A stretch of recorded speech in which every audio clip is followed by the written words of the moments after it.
Hello everyone. आज हम BNS का चैप्टर 4 डिस्कस करेंगे, जिसमें अबैटमेंट, क्रिमिनल कॉन्स्पिरेंसी और अटेम्प्ट के बारे में बताया गया है। ये चैप्टर बताता है कि सिर्फ क्राइम करने वाला ही नहीं, बल्कि जो प्लान करता है, हेल्प करता है या ट्राई करता है, वो भी पनिशेबल होता है। सेक्शन 45 बताता है कि अबैटमेंट क्या होता है।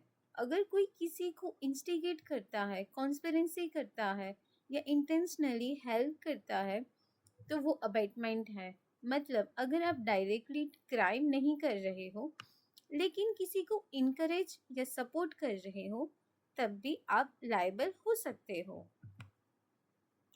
सेक्शन 46 कहता है जो पर्सन अबैट करता है उससे अबैटोर कहते हैं। अबैटोर क्राइम के पहले या क्राइम के टाइम पर इन्वॉल्व हो सकता है। क्राइम सीन पर प्रेजेंट होना ज़रूरी नहीं है।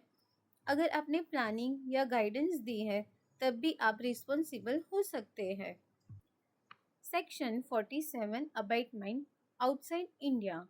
इस सेक्शन के अकॉर्डिंग अगर कोई इंडिया में रहकर बाहर होने वाले क्राइम को अबैट करता है तो भी वो पनिशेबल है। लॉ ये देखता है कि अबैटमेंट कहाँ हुआ, ना कि क्राइम कहाँ कमिट हुआ।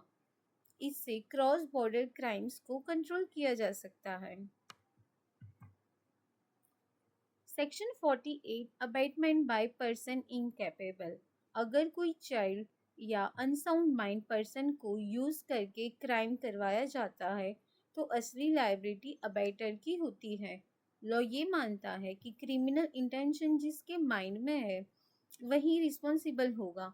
इस प्रोविजन से वनरेबल लोगों को प्रोटेक्शन मिलता है। Section 49 act abetted is committed. अगर जो एक्ट अबैट किया गया था वो एक्चुअली कमिट हो जाता है तो अबैटर को भी सेम पनिशमेंट मिल सकता है। कोर्ट ये चेक करता है कि इंकरेजमेंट और क्राइम के बीच डायरेक्ट कनेक्शन था या नहीं।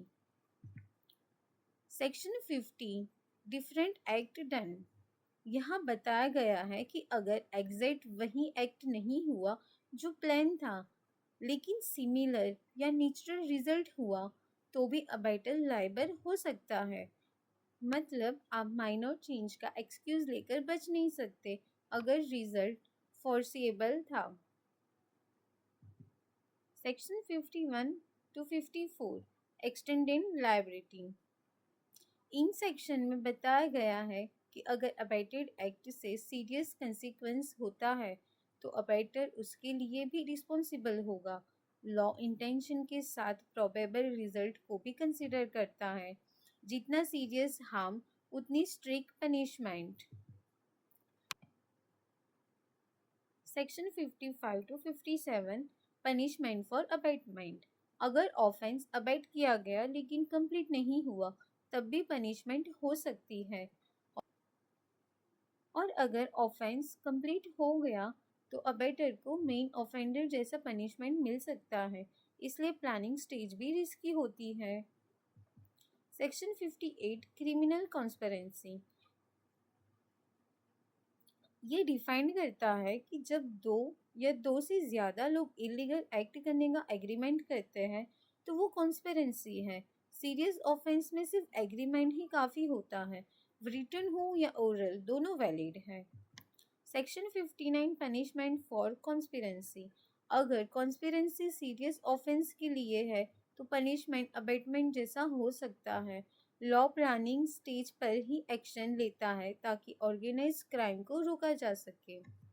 Section 60 liability of conspirators. इस सेक्शन में कलेक्टिव रिस्पॉन्सिबिलिटी का प्रिंसिपल दिया गया है। हर मेंबर दूसरे के एक्ट के लिए भी लायबल हो सकता है। अगर कॉमन इंटेंशन था तो सब इक्वली रिस्पॉन्सिबल होंगे। Section 61 attempt. अटेम्प्ट तब होता है जब प्रिपरेशन के बाद डायरेक्ट स्टेप लिया जाता है, क्राइम कमिट करने के लिए नहीं।